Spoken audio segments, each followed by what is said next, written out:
நம் மாண்புமிகு முதலமைச்சர் திரு மு க ஸ்டாலின் அவர்களின் கைகளில் தகைசால் தமிழர் விருது பெற்ற திராவிடர் கழக தலைவர் ஆசிரியர் திரு கி வீரமணி அவர்களை பேரன்புடன் சிறப்புரையாற்ற அழைக்கிறது திமுக தகவல் தொழில்நுட்ப அணி. அருமை திமுக தகவல் தொழில்நுட்ப அணியின் சார்பாக ஏற்பாடு செய்யப்பட்டுள்ள இந்த திராவிட மாதத்தினுடைய சிறப்பு பொழிவுகளிலே ஒன்றாக இருக்கக்கூடிய கலைஞரின் ஈரோட்டு பாதை என்ற இந்த தலைப்பு இருக்கிறது. சிறப்பான தலைப்பு. இந்த வகையில் இந்த கூட்டத்தை ஏற்பாடு செய்து பேசுவதற்குரிய வாய்ப்பு அளித்துள்ள திமுகவினுடைய தொழில்நுட்ப அணியினுடைய செயலாளர் மாண்புமிகு மாண்புமிகு அமைச்சர் டிஆர்பி ராஜா அவர்களே, இதனுடைய சிறப்பு அறிவுரையாளராக இருந்து கொண்டிருக்கக்கூடிய அருமை நண்பர் கொள்கை வீரர் கோவி லெனின் அவர்களே, அருமை செயல் வீரர்களே, தோழர்களே, உங்கள் அனைவருக்கும் அன்பான வணக்கம். கலைஞர் அவர்களை ஒரு செய்தியாளர் அவர்கள் பொறுப்பிலே இருந்தபோது சந்திக்கிற போது ஒரு கேள்வியை கேட்கிறார். உங்களுடைய வாழ்வில் ஏற்பட்ட திருப்பம் என்ன என்று கேட்கிறார். தயங்காமல் உடனே எப்போதுமே கணினி போல பதில் சொல்லக்கூடிய ஆற்றல் ஈரோட்டு குருகுலத்தில் பயின்ற அத்தனை பேருக்கும் திராவிட இயக்கத்தவர்களுக்கும் அந்நாள் முதல் இந்நாள் வரை உண்டு. அந்த வகையில சிறப்பாக உடனடியாக கலைஞர் சொன்னார், தந்தை பெரியார் அவர்களை சந்தித்ததுதான் என்னுடைய வாழ்நாளின் திருப்பம் என்று சொன்னார்கள்.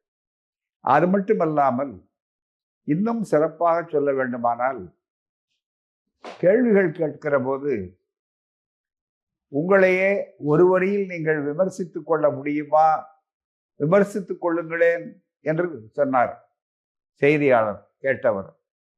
உடனே கலைஞர் சொன்னார், மானமிகு சுயமரியாதைக்காரன் என்றதற்கு விளக்கம் சொன்னார். எனவே இந்த இரண்டுமே அவர் என்றைக்கு வாழ்நாள் முழுவதும் ஈரோட்டு பாதையிலேயே பயணித்தவர். அதன் காரணமாகவே எதிர்நீச்சல் அவருக்கு கைவந்த கலையாக இருந்தது.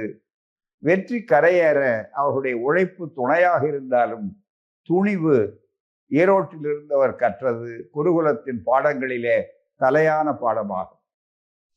ஈரோட்டு பாதை என்பது ஒரு தனி சிறப்பான பாதை. அதுவும் இந்த திராவிட மாதத்திலே இளைஞர்கள் குறிப்பாக தெரிந்து கொள்ள வேண்டிய, புரிந்து கொள்ள வேண்டிய, கற்றுக்கொள்ள வேண்டிய ஒரு பாதை, பயணிக்க வேண்டிய பாதை. அதற்கு முன்னாலே அந்த பாதை எப்படிப்பட்டது என்பதற்கு கலைஞரே ஒரு கைகண்ட எடுத்துக்காட்டு. அப்படிப்பட்ட நூற்றாண்டு விழா நாயகரான அவருடைய அந்த பணியிலே மிக முக்கியமானது இந்த ஈரோட்டு பாதையில இருந்து என்றைக்கும் பிறழாமல் வந்தார்கள்.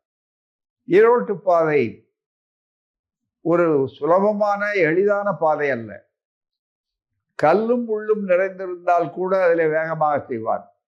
ஆனால் அதையும் தாண்டி மனதளவு பாதிக்கக்கூடிய அளவிற்கு அவதூறுகள், பொய்யுரைகள், புழுதிகள், ஆதாரமில்லாத குற்றச்சாட்டுகள் இப்படியெல்லாம் வந்த நேரத்திலே கூட கொஞ்சம் கூட கலங்காமல், தயங்காமல் அவைகளை எதிர்கொண்டதோடு மட்டுமல்லாமல் அவைகளெல்லாம் தங்களுக்குரிய அற்புதமான உரங்கள் என்று சொல்லக்கூடிய அளவிற்கு தங்களுடைய வயலிலே உரங்களாக அதை பயன்படுத்தி நல்ல அறுவடையாக, கொள்கை அறுவடையாக, வெற்றி அறுவடையாக ஆக்குவதற்கு பயன்படுகிற, இன்னளவும் பயன்படுகின்ற பாதையாகும். அதைத்தான் இன்றைய திராவிட மாடல் ஆட்சி கூட அந்த வழியிலேயே அவர்கள் செய்து கொண்டிருக்கக்கூடிய வாய்ப்பை பெற்றிருக்கிறார்கள். எனவே மிக சிறப்பாக சொல்ல வேண்டுமானால் ஈரோட்டு பாதை எப்படிப்பட்டது என்பதை அவர்கள் எந்த நிலையிலும் அந்த பாதையிலே நாங்கள் எல்லாம் அவருடன் சேர்ந்து நாங்கள் மாணவ பருவத்திலே இருந்து பயணித்தவர்கள்.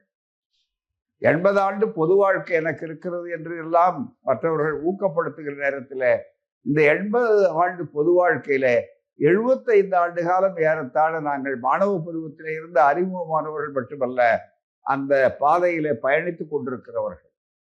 அப்படிப்பட்ட காலகட்டத்திலே ஆரம்பத்திலே அவர்கள் துவக்கிய நேரத்திலே ஈரோட்டு குருகுலத்தில் எப்படி இருந்தார்கள் என்பதை பற்றி சொல்லுகிற போது அவர்கள் அதை வர்ணிக்கிறார்கள். அதை மறந்ததே இல்லை, மறைத்ததே இல்லை. அதுதான் மிக முக்கியம். எந்த நிலைகளிலும் உதாரணமாக ஒரு செய்தியை சொல்ல வேண்டும்.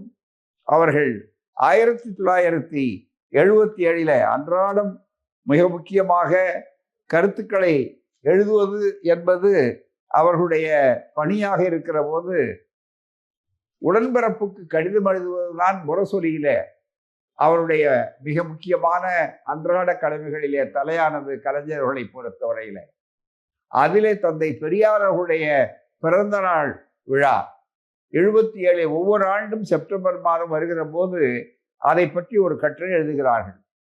பெரியார் தந்த துணி உண்டு, அதுதான் தலைப்பு. அந்த உடன்பிறப்புக்கு உடன்பிறப்பே என்று ஆரம்பித்து எழுதுகிறார்.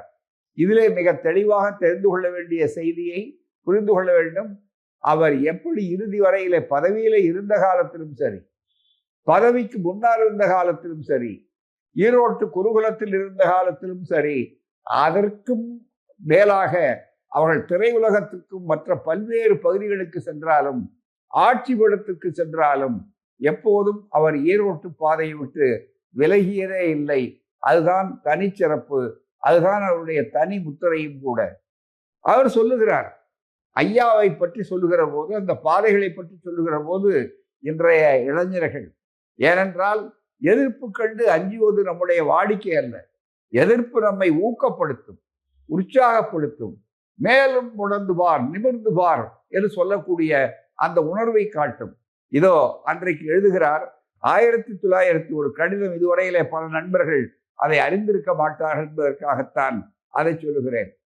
1943 போன்ற அந்த ஆண்டுகளிலே அவர்கள் ஐயாவிடத்தில் நேரடியாக சென்றார்கள். அதற்கு முன்னாலே 1935 38 அவர்கள் இந்திய எதிர்ப்பிலே தந்தை பெரியார் அவர்களோடு இணைந்தார்கள். மிக முக்கியமாக ஓடி வந்த இந்தி பெண்ணே கேள் என்ற பாவலர் பாலசுந்தரத்தினுடைய அந்த பாட்டை அவர்கள் ஒரு முதல் கட்டமாக அந்த கொடியை கையிலே வைத்துக் கொண்டு பேசிய காலத்திலிருந்து அந்த பாதை அவருக்கு தெளிவாயிற்று. அதுதான், அதனால்தான் அது திருப்பம் என்று சொன்னார்கள். அந்த வகையிலே சொல்லுகிற போது உடன்பிறப்பே என்று ஆரம்பித்து எழுதுகிற கடிதம் இருக்கிறத, அதுதானே எல்லோருக்கும் ஊக்க மாத்திரை. அதை காலையில எழுந்த உடனே முரசொலியில் அதைத்தானே படிக்கிறார்கள். படிப்போம், அதன் மூலமாக வலிமை பெறுவோம்.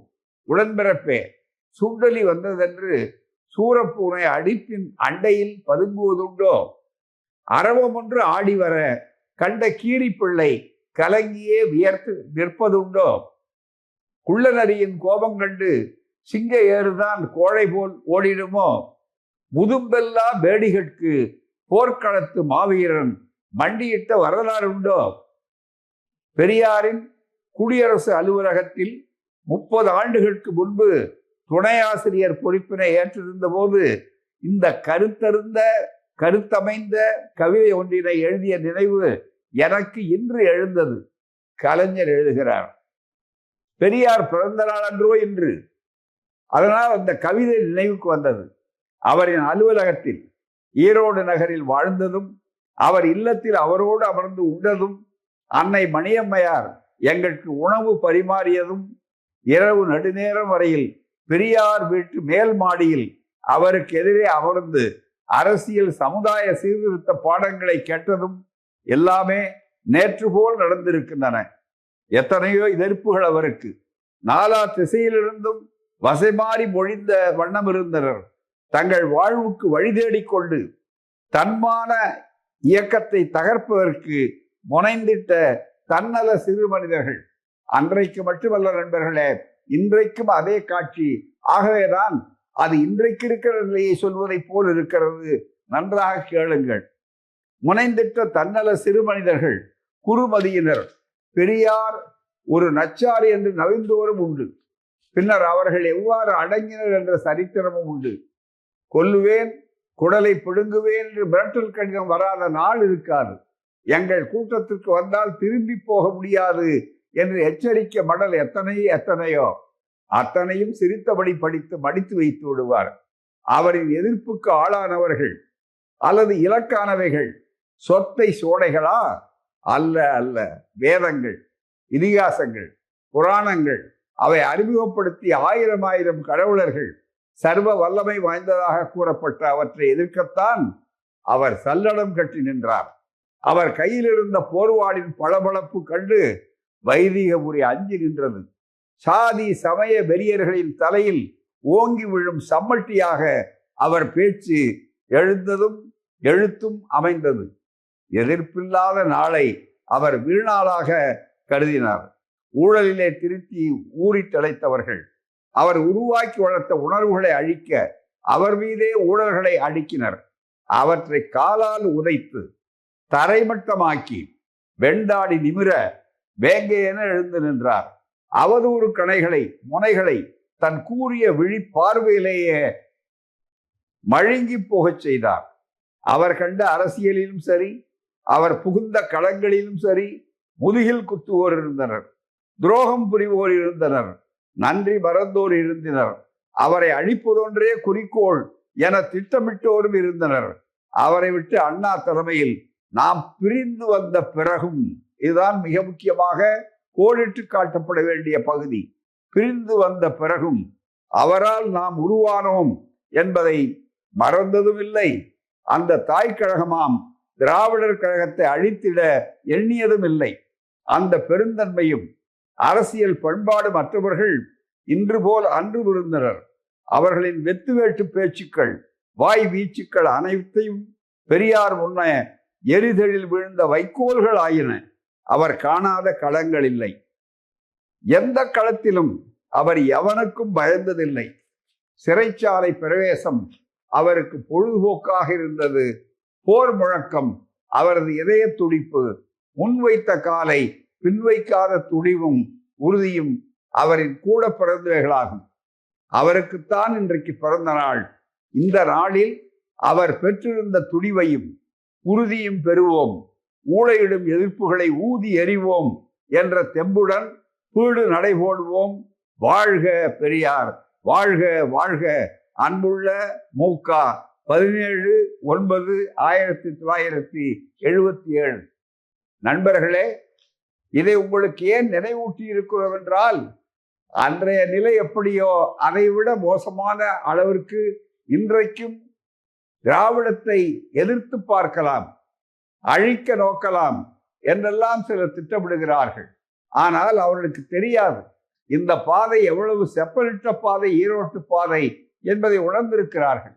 நெருக்கடி காலத்தில் மிகப்பெரிய அளவிற்கு திராவிடர் இயக்கங்களுக்கு சோதனை வந்த காலத்தில் சிறைச்சாலையில இருந்தபோது எப்போதும் வெளியே வரமாட்டோம், இதோடு முடிந்தது என்று எங்கள் அச்சுறுத்தப்பட்ட காலகட்டத்திலே கூட தெளிவாக கலைஞர் அவரிடம் கேள்வி கேட்டபோது அஞ்சாது நெஞ்சை நிமிர்த்தி சொன்னார். ஏன் உங்களை எல்லாம் கைது செய்திருக்கிறார்கள்? உங்கள் இயக்கத்துக்கெல்லாம் எவ்வளவு பெரிய சோதனை ஏற்பட்டிருக்கிறது தெரியுமா?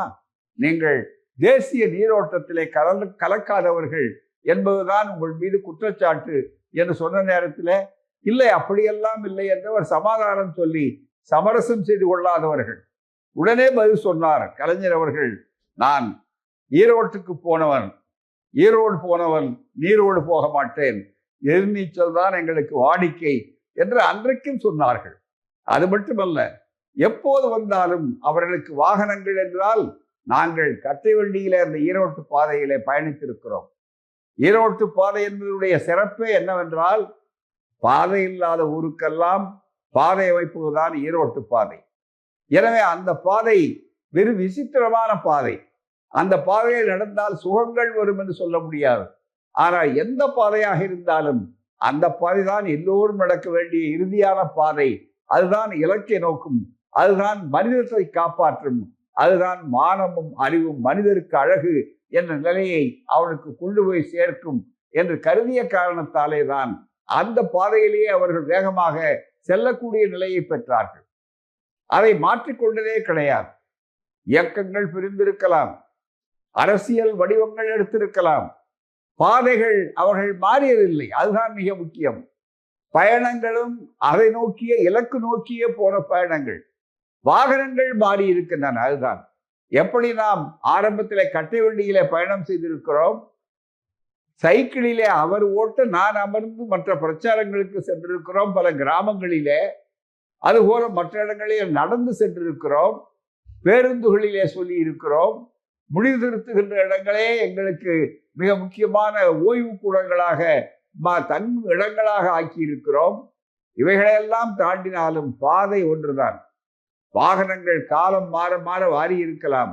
அவர்கள் பிறகு எப்படி கட்டை வண்டியிலே சென்றவர்கள் புகை வண்டியிலே செல்லுகிறார்கள், தொடர் வண்டியிலே செல்லுகிறார்கள், பிறகு அதற்கு தாண்டி விமானங்களிலே செல்லுகிறார்கள், பிறகு ராக்கெட்டிலே கூட போகிறார்கள் என்ற அளவுக்கு மனித அறிவு வளர்ந்திருக்கிறதா, அதுபோலத்தான் சில முறைகளை அடைவதற்காக அரசியலிலே சென்ற நேரத்திலே கூட அப்போதும் பெரியாரை துணைகோடும், பெரியாரை பிழையாமை, பெரியாருடைய சிந்தனைகள் வழியிலேயே இந்த ஆட்சி என்று சொன்னார்.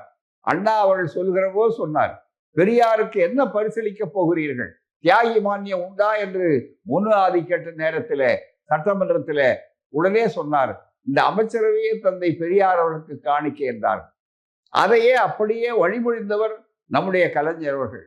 வழிமொழிந்தது மட்டுமல்ல, எந்த ஒரு பிரச்சனையிலும் அறிஞர் அண்ணாவுக்கு பிறகு அந்த நிலையில தான் ஆட்சிக்கு வந்த சூழ்நிலையில தந்தை பெரியார் அவர்களை கலக்காமல், அவருடைய அறிவுரையை பெறாமல், அந்த பாதையை விட்டு நாம் நகரக்கூடாது, நழுவிவிடக்கூடாது என்பதில் மிகுந்த கவனமாக இருந்து கொண்டுதான் ஒவ்வொரு முடிவும் எடுத்தார்கள். அந்த நேரத்தில் சுருக்கமாக ஒன்று சொல்ல வேண்டுமானால், இந்த இயக்கம் தனித்தன்மையான இயக்கம். திராவிட முன்னேற்ற கழகம் என்பது திராவிடர் கழகம் தாய்க்கழகமாக இருந்தாலும் ஒன்றை தெளிவாக்க வேண்டிய கட்டத்திலே இருக்கிறோம். அது 10ஓடு 11 உள்ள அரசியல் கட்சி அல்ல.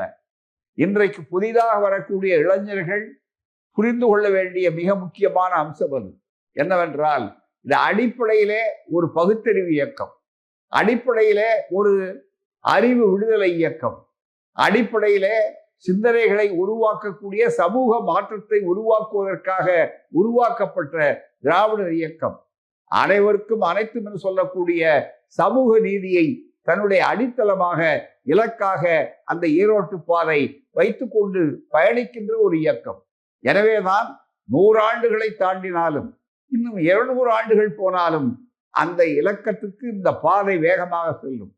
பாதைகளிலே கரடுமுரடாக இருந்த காலகட்டம் மாறி, அதற்கு பிறகு அது தார் ரோடாகி, அதற்கு பிறகு அது சிமெண்ட் ரோடாகி இன்றைக்கு வந்திருக்கிற நிலையில இன்றைக்கு பயணிக்கிறவர்கள் ஏதோ இந்த பாதை இப்படித்தான் எப்போதும் இருந்தது என்று கருத வேண்டிய அவசியம் இல்லை.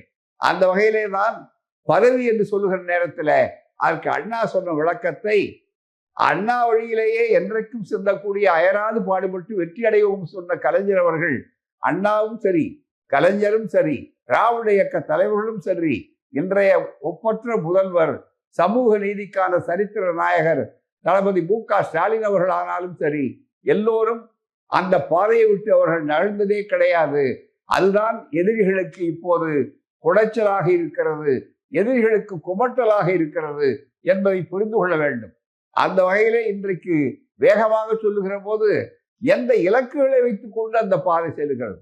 இந்தியாவிலே எந்த இடத்திலாவது சமத்துவபுரங்கள், அதுவும் பெரியார் நினைவு சமத்துவபுரங்கள், ஜாதியை ஒழிப்பதற்கான பேச்சுகள் மட்டுமல்ல, உரைகள் மட்டுமல்ல, போராட்டங்கள் மட்டுமல்ல, நடைமுறை தடையிலே அது ஜாதியை ஒழித்தோம், தீண்டாவை அழிக்கிறோம் என்று சொல்லக்கூடிய வகையிலே விரட்டுகிறோம் என்று சொல்லக்கூடிய வகையிலே திட்டங்கள் தீட்ட இருக்கிறார் என்றால், தந்தை பெரியார் தன்னுடைய 95வது ஆண்டு காலத்தில் மூத்திர சட்டியை கையிலே தூக்கி கொண்டு போராட்ட களத்திலே நின்றார்கள். எதற்காக?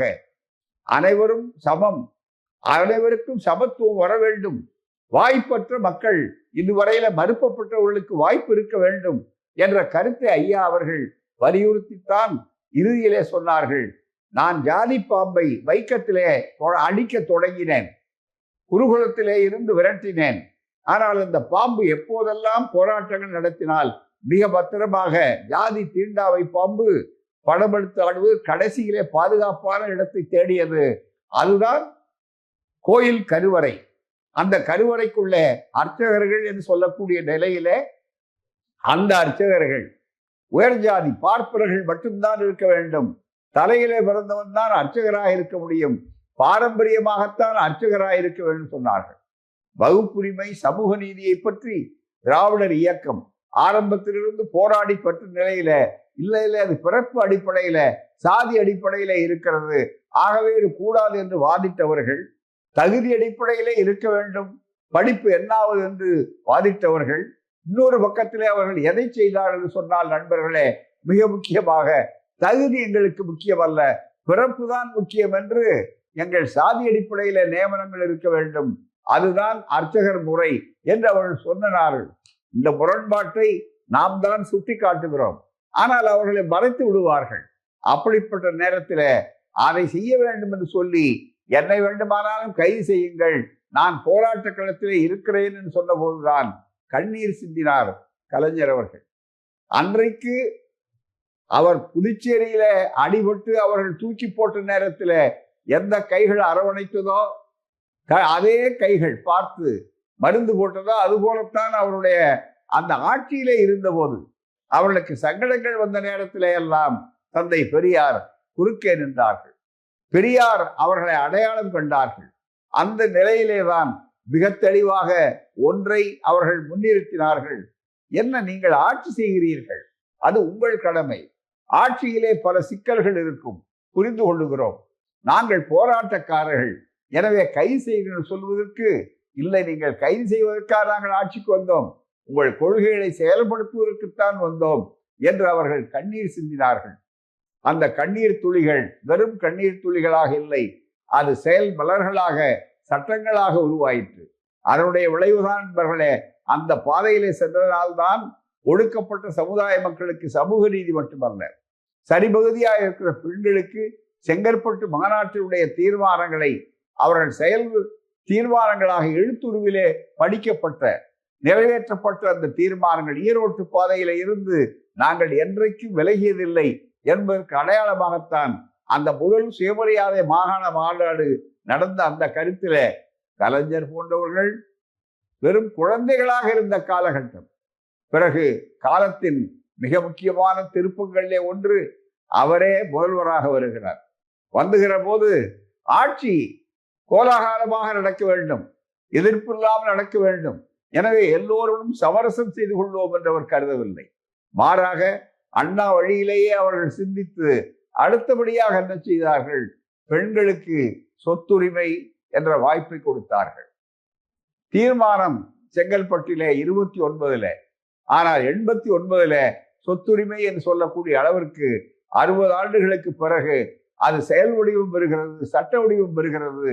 இந்தியாவுக்கு வழிகாட்டக்கூடிய தமிழ்நாடு என்று சொல்லக்கூடிய பெருமையை அவர்கள் எடுத்துக்கொண்டிருக்கிறார்கள். அதுபோலவே தான் அடுத்தபடியாக பல்வேறு இராணுவத்திற்கு பெண்கள் தயாராக வேண்டும், ஆணும் பெண்ணும் சமம், சமத்துவம், அவர்கள் பலகீனமானவர்கள் சொல்லாதீர்கள், உங்களுக்கு என்னென்ன தகுதி இருக்கிறதோ, ஆற்றல் இருக்கிறதோ, ஆளுமை திறன் இருக்கிறதோ, அவ்வளவு உரிமையும் பெண்களுக்கு உண்டு.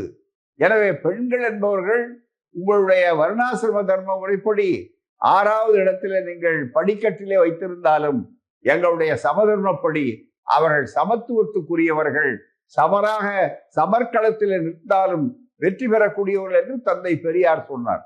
அதனுடைய விளைவுதான் தீர்மானம் போட்டார். இராணுவத்திலும் காவல்துறையிலும் அவர்கள் வர வேண்டும் என்று சொல்லி, அது ஈரோட்டு பாதையினுடைய இலக்குகளிலே ஒன்று. அதை தெளிவாக சொல்லி இன்றைக்கு அது பொன்விழா கண்டு கொண்டாடுகிறார்கள். எங்கு பார்த்தாலும் காவி அணிந்த பெண்கள், அது காக்கி அணிந்த பெண்கள் இன்றைக்கு இருக்கிறார்கள், காவிகள் அலறுகிறார்கள். சனாதனம் போய்விட்டதே நினைக்கிறார்கள், அதுதான் நினைத்து பார்க்க வேண்டும். எனவே ஈரோட்டு பாதையினுடைய ஒவ்வொரு அடியும் சாதி ஒழிப்புக்கான பெரியார் நினைவு சமத்துவபுரமாக இருந்தாலும், அதுபோல இந்த செயல் திட்டங்களாக இருந்தாலும், கோயில் கருவறைகளை கூடிய சட்டங்களை செய்தார்கள். உடனே உச்ச நீதிமன்றம் உயர்நீதிமன்றத்தை கூட ஒதுக்கிவிட்டு உச்ச நீதிமன்றத்துக்கு போய் பார்க்கலாம் என்று நேரடியாக சென்றார்கள். அங்கும் கலைஞருடைய சட்டங்கள் செல்லும் என்றுதான் தீர்ப்பு வந்ததே தவிர, திராவிட முன்னேற்ற கழகம் இயற்றிய சட்டங்கள் தோற்கும் அல்லது செல்லுபடி அற்றவை என்று அவர்கள் தீர்ப்பு கொடுக்கவில்லை. ஆனால் வழக்கம் போல அதிலே ஒரு புள்ளி வைத்தார்கள், ஆகமங்களை படிக்க வேண்டும், ஆகம விதிப்படிதான் அர்ச்சகர்கள் இருக்க வேண்டும் என்று.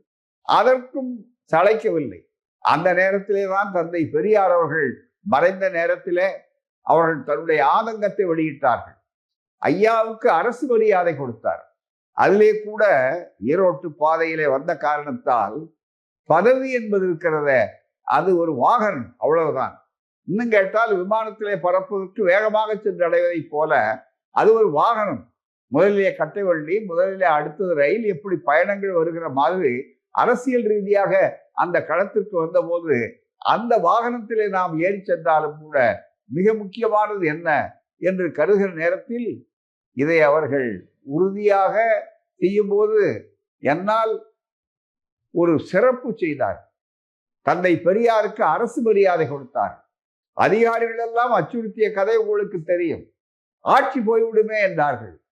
ஆட்சி போனால் என்ன, எனக்கு ஆட்சியா முக்கியம், என் தலைவருக்கு மரியாதை கொடுத்து நன்றி காட்டுவதுதான் மிக முக்கியம், அதைவிட எனக்கு பெருமை வாய்ப்பு வேறு என்ன என்று சொல்லி ஆட்சியா கொள்கையா என்று பார்க்கிற நேரத்தில் அவர் கொண்ட கொள்கையில அந்த துணிவோடு நின்றார், வென்றார். அதுதான் மிக முக்கியம். இப்போது அந்த நேரத்திலே சொன்னார், தந்தை பெரியாருக்கு, என் தலைவருக்கு நெஞ்சத்தில் இருந்த முள்ளை அகற்ற முடியாமல் தான் அரசு மரியாதை கொடுத்தேன் என்ற ஆதங்கம். அந்த முள் இன்றைய ஒப்பற்ற முதல்வரால் அகற்றப்பட்டது கடந்த 2 ஆண்டுகளுக்கு முன்னாலே ஆகஸ்ட் 14ஆம் தேதி அன்று.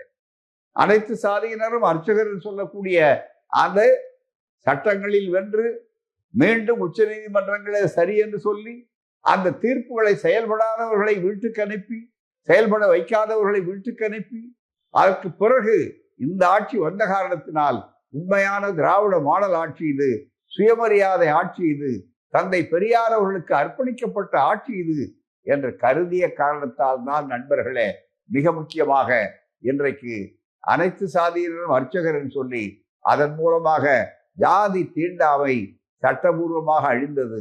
கோயில் கருவறைக்குள்ளே இருந்த கருநாகம் அழிக்கப்பட்டது என்று சொல்லுகிற நேரத்தில் இன்னமும் மிச்ச சுச்சங்கள் எல்லாம் நீதிமன்றங்களில வந்தபோது அண்மையில வந்த தீர்ப்புகள் இல்லை, இந்த நியமனங்கள் செல்லும், தொடரட்டும் என்று மிக தெளிவாக பச்சை கொடி காட்டிய நேரத்தில் ஈரோட்டு பாதையினுடைய இலக்கு எவ்வளவு கடினமாக இருந்தாலும் அந்த பாதை எவ்வளவு சிறப்பாக அமைந்ததுடைய விளைவாக வெற்றி பெற்றிருக்கிறார்கள் என்று காட்டக்கூடிய ஒரு பெரிய தெளிவை உண்டாக்கி இருக்கிறார்கள். அது மட்டுமல்ல, சமூக நீதி என்று சொல்வதில் நினைக்கிற போது மிகப்பெரிய அளவிற்கு தந்தை பெரியார் காங்கிரஸை விட்டு வெளியேறியது சமூக நீதிக்காக, இயக்கம் கண்டது சமூக நீதிக்காக. அதற்கு முன்னாலே நீதி கட்சி தொடங்கியதே ஒரு 103 ஆண்டுகள் முன்னாலே தொடக்கப்பட்டதே, ஆட்சிக்கு வந்ததே சமூக நீதியை செயல்படுத்துவதற்காக. அந்த சமூக நீதிக்கு இடையில் 1000 தடைகள் வந்தாலும், 1000 சங்கடங்கள் ஏற்பட்டாலும், அதற்கு குழி தோண்டினாலும் அந்த பாதையை பற்றி கவலைப்படாமல் எங்கெங்கே எல்லாம் கண்ணிவெடிகள் இருக்கின்றன அவைகளையெல்லாம் நீக்கி, எங்கெங்கெல்லாம் பள்ளங்கள் இருக்கின்றன அதையெல்லாம் பார்த்து முன்னோட்டமாக Dravidar Kazhagam choppers and miners என்று தூசிப்படை போல அண்ணா அவர்கள் சொன்ன உதாரணம் அது. ஆகவே அது முன்னாலே செல்ல, பின்னாலே ஆட்சி பீடத்திலே வரக்கூடிய அளவிற்கு வாய்ப்புகளாக மிக அருமையான ஒரு சிறப்பான ஒரு சூழலை உருவாக்கினார்கள். அதனுடைய விளைவாகத்தான் நண்பர்களே இன்றைக்கு அந்த ஜாதி ஒழிப்பு, தீண்டாமை ஒழிப்பு, அர்ச்சகர் நியமனம் பற்றி தெளிவுபடுத்த வேண்டும். அது ஏதோ சில பேருக்கு வேலை கொடுப்பதல்ல, ஏதோ ஒரு 10 பேருக்கு வேலை கொடுக்கின்ற ஒரு வேலை வாய்ப்பு அல்ல நண்பர்களே. ஆண்டாண்டு காலமாக நம்மை அடிமைப்படுத்திக் கொண்டிருந்த வருணாசிரம தர்மத்தினுடைய முதுகெலும்பை முறிக்கின்ற செயல். இந்த துணிச்சல் இந்தியாவுடைய வேறு எந்த பகுதியிலாவது சுலபமாக உண்டா? நாம் செய்து காட்டிய விற்பாடு இன்றைக்கு ராஜஸ்தான் இதை செய்ய முடியுமா என்று எட்டி பார்க்கிறது. நாளைக்கு இன்றைய திராவிடத்தின் வெற்றிகளும் சாதனைகளும் நாளைக்கு மற்றவர்கள் பின்பற்றக்கூடியதாகும். இந்த பாதையினுடைய சிறப்பு என்னவென்றால் மற்றவர்கள் அத்தனை பேரும் இருக்கும். அது மட்டுமல்ல, ஆட்சி என்பதை மட்டும் நினைப்பதில்லை. நெருக்கடி காலம் அறிவித்த நேரத்தில் நீங்கள் பணிந்து போங்கள், உங்களுக்கு என்ன உதவி, முதலிலே அவர்கள் ஆசை காட்டினார்கள், பிறகு மிரட்டி பார்த்தார்கள், ஆட்சியை கலைத்து பார்த்தார்கள். எதற்கும் அஞ்சாமல் கலங்காமல் அதை எதிர் நின்று கலைத்தவர்களே வருந்தப்படக்கூடிய அளவிற்கு அதை செய்யக்கூடிய ஒரு துணிச்சல் வந்ததென்றால் ஈரோட்டு பாதையில என்றைக்கும் தொய்வில்லை. அந்த பாதையினுடைய பயணம் எவ்வளவு கடினமான பயணமாக இருந்தாலும் அதைவிட மனதிலே மகிழ்ச்சியை தரக்கூடிய இலக்கை அடைந்து விட்டோம்னு சொல்லக்கூடிய வெற்றி வாகை சூடக்கூடிய ஒரு பாதை இருக்கிறத அது வேறு இருக்க முடியாது. எனவேதான் அவர் என்றைக்கும் ஈரோட்டு பாதையில இருந்து அவர் நழுவியதே கிடையாது. பெரியாரை துணைகோடல், பெரியாரை பிழையாமை என்பது அவர் கண்ட வாய்ப்பு. அவர் மட்டுமல்ல, இன்றைய முதல்வரும் அதைத்தான் செய்து கொண்டிருக்கிறார். இன்றைக்கு ஏன் அவர்கள் மீது அவ்வளவு பெரிய ஆத்திரம் இருக்கிறது? ஆரியர்களுக்கு, ஆரியத்துக்கு, ஊடகங்களுக்கு, மற்றவர்களுக்கு, மேல்ஜாதிய ஆதிக்கவாதிகளுக்கு ஏன் இருக்கிறது? இன்னமும் அந்த ஈரோட்டு பாதையிலே பயணிப்பேன் சொல்லுகிறார்களே, எங்கள் முடிவை பெரியார் திடல் நிர்ணயிக்கும் என்று சொல்லுகிறாரே, அது வீரமணியை விட்டு வெளியே வர வேண்டாமா? வந்தால் போதும், அவரை நாங்கள் எப்படி வேண்டுமானாலும் பாராட்டுவோம் சொன்னால், உங்கள் பாராட்டு எனக்கு முக்கியம் அல்ல, என்னுடைய கொள்கை, லட்சிய இலக்கு தான் முக்கியம் என்று ஈரோட்டு பாதையை இன்னும் அகலப்படுத்துகிறார். இன்னும் சிறப்பாக அந்த பாதை அமைவதற்கு எங்கேயா உதவ வேண்டுமோ அதற்கு செய்கிறார். இப்படிப்பட்ட ஒரு நீண்ட வரலாறு, ஒரு 120 ஆண்டுகளாக இருந்தாலும் கூட 1000 ஆண்டுகள் காலத்திலே இருந்த அவதிகளை, புண்களை, மிகப்பெரிய அளவுக்கு சமுதாய கெடுகளை எல்லாம் மாற்றி அமைக்கக்கூடிய மிகப்பெரிய பாதை. எனவேதான் திராவிட இயக்கத்துல திராவிடர் கழகமும் திராவிட முன்னேற்ற கழகமும் இரட்டை குழல் துப்பாக்கி என்று அறிஞர் அண்ணா அவர்கள் சொன்னதை தாய் கழகம் என்று மற்றவர்கள் அழைத்தாலும் கூட, கலைஞர் ஒருபடி மேலே போய் ஆத்தூரிலே தந்தை பெரியார் சிலை திறக்கும் நேரத்திலே சொன்னார்கள். அண்ணா சொன்னார் இரட்டை குழல் துப்பாக்கி என்று. அதையும் வீரமணி எனக்கு முன்னாலே சொன்னார். நான் இப்போது சொல்லுகிறேன், இரட்டை குழல் துப்பாக்கி என்பதை தாண்டி ஒரு சொல்லுகிறேன். 2 பக்கம் உள்ள நாணயத்தின், ஒரே நாணயத்தின் 2 பக்கங்கள், ஒரு பக்கம் இல்லாவிட்டால் இன்னொரு பக்கம் செல்லாது என்று மிக தெளிவாக சொன்னார். அது தொடர்கிறது. அந்த பாதை தலைமுறை மாறினாலும் கூட, அதை அடுத்தவர்கள் வருகிற நேரத்திலே கூட அது வெற்றிடமாக அது ஒருபோதும் நினைத்தார்கள். பெரியாருக்கு பிறகு இந்த இயக்கம் இருக்குமா? அண்ணாவுக்கு பிறகு திமுக இருக்குமா? ஆட்சி நிலைக்குமா? இப்படியெல்லாம் கேட்டார்கள். ஆனால் பாதை தெளிவானது, இலக்கு ரொம்ப மிக முக்கியமானது என்பதிலே எல்லோரும் படித்த மாணவர்களாக இருக்கிற காரணத்தால் தான் எங்கள் பயணம் எத்தகைய எதிர்ப்புகள் இருந்தாலும், எத்தனை புயல்களும் சூறாவளிகளும் சுனாமிகள் வந்தாலும் நாங்கள் அந்த இலக்கை நோக்கி போய்கொண்டிருப்போம். காரணம், இது பதவிக்காக வந்ததல்ல, எல்லா மக்களுடைய உதவிக்காக வந்தது. இது லட்சியத்துக்காக வந்த இயக்கம், இது வெறும் ஆசைகளுக்காக அல்ல என்பதற்காகத்தான். எத்தனை முறை வேண்டுமானாலும் நாங்கள் எதையும் இழப்போம், ஆனால் மானத்தை ஒருபோதும் நாங்கள் இழக்க தயாராக மாட்டோம். சுயமரியாதை எங்களுடைய இரத்த ஓட்டம் என்பதை மிக தெளிவாக சொல்வதும், அந்த இலக்கு நோக்கி நடக்க வைப்பதும் தான் ஈரோட்டு பாதையில பயணிப்பவர்களுடைய வேலை. எனவே எங்களுக்கு களைப்பில்லை, சோர்வில்லை. அந்த பாதை பழிச்சென்ற பாதை, அந்த பாதை நாங்கள் செப்பனிட்டு கொண்டே போகக்கூடிய பாதை. திராவிட முன்னேற்ற கழகம் அதன் பின்னாலே பயணித்து எவைகளையெல்லாம் உருவாக்க வேண்டுமோ, எத்தனை சமத்துவ புறங்களை உருவாக்க முடியுமோ, எத்தனை சமூக நீதி புறங்களை உருவாக்க முடியுமோ, எத்தனை சுயமரியாதை புறங்களை உருவாக்க முடியுமோ, எத்தனை சுயாட்சி மாநிலங்களை உருவாக்க முடியுமோ, அவைகளை உருவாக்கக்கூடிய பாதை. இந்த பாதை நீண்ட பாதை, தடைபடாத பாதை. இந்த பாதையிலே இருக்கிற கண்ணி வெடிகளை கண்டறிவது திராவிடர் கழகத்தினுடைய வேலை. அதை அகற்றி பின்னாலே வருகிற ஆட்சிக்கு முன்னாலே மிகப்பெரிய அளவிற்கு வழிகாணுவதற்கு சிறப்பாக வைப்பதும், பாலங்கள் தேவை எடுக்கிற நேரத்தில் பாலத்தை கட்டுவதும் இந்த படையின் வேலை. இந்த படை போதுமா, இனியும் வேண்டுமா என்று சொல்லக்கூடிய அளவிற்கு இந்த பாதையில் நடக்கக்கூடிய படை வெற்றிகரமான படை. இப்படை தோற்கின் எப்படை வெல்லும் என்று சொல்லக்கூடிய அளவிற்கு மிகப்பெரிய அளவிற்கு வாய்ப்புகளை உருவாக்கி கொண்டிருக்கிற படை. இந்த படையின் பயணங்கள் வாகனங்கள் மூலம் மாறலாம், வேகங்கள் மூலம் மாறலாம், ஆனால் ஒருபோதும் தோற்காது. தோல்வி அது அறியாதது, அடக்குமுறை அது கண்டது. வெற்றி எங்கள் வாய்ப்பு, எங்களுடைய கொள்கை எங்கள் மூச்சு காற்று. எனவே பதவி என்பது செயல்முறைகளுக்கான வாய்ப்பே தவிர ஆடம்பரமோ அல்லது அலங்காரமோ அல்ல. அது கடமையாற்றுவது, பொறுப்பாற்றுவது என்ற பாதையை, ஒரு பாடத்தை மனதிலே கொண்டு தொடர்ந்து நடக்கின்ற பாதை. எனவே பாதை பழிச்சென்றிருக்கிறது. இந்த பாதையில் நடப்பதை பயணங்கள் சுகமாக இருக்கும், பயணங்கள் முடிவதில்லை. லட்சியங்கள் தோற்பதில்லை. இன்றைய ட்விட்டர் ஸ்பேஸ் நிகழ்ச்சியில் ஈரோட்டு பாதையில் கலைஞர் என்கிற தலைப்பில் சிறப்பாக சிறப்புரையாற்றிய ஆசிரியர் ஐயா அவர்களுக்கு தகவல் தொழில்நுட்ப அணியின் சார்பாக மனமார்ந்த நன்றிகள். ஐயா, ஒரு சில கேள்விகள் இருக்கு. ஐயா, திராவிடர் கழகம் திமுகவுடன் சேர்ந்து பணியாற்றுகிறது. கடந்த காலங்களில் அதிமுகவுடன் சேர்ந்தும் பணியாற்றியது. ஆனால் திகாவின் மாட்டுக்கறி திருவிழா, பகுத்தறிவு பிரச்சாரம், மூட நம்பிக்கை ஒழிப்பு பிரச்சாரங்கள் போன்றவைகள் ஏன் திமுகவுடன் மட்டும் முடிச்சு போடப்படுகிறது? அதிமுக ஏன் இது போன்ற விஷயங்களில் பதிலோ விளக்கமோ சொல்லும் நிலைக்கு தள்ளப்படுவதில்லை அப்படின்னு ராமச்சந்திரன் என்கிறவர் அறந்தாங்கிலிருந்து கேட்டிருக்காரு. அதாவது தந்தை பெரியார் அவர்கள் தெளிவாக பல நேரங்களில் சொல்லி இருக்கிறார்கள்.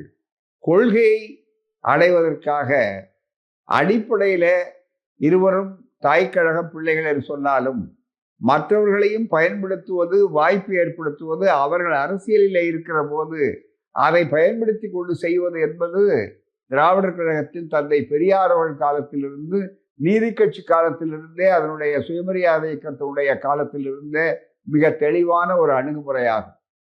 சுயமரியாதை இயக்க வேலை திட்டத்தை, ஈரோடு வேலை திட்டத்தை தந்தை பெரியார் அவர்கள் நீதி கட்சிக்கு அனுப்பினார், காங்கிரசுக்கு அனுப்பினார். எது நீங்கள் ஒப்புக்கொள்ளுகிறீர்களோ அந்த திட்டத்தை நான் வேலை செய்கிறேன்னு சொன்னார்.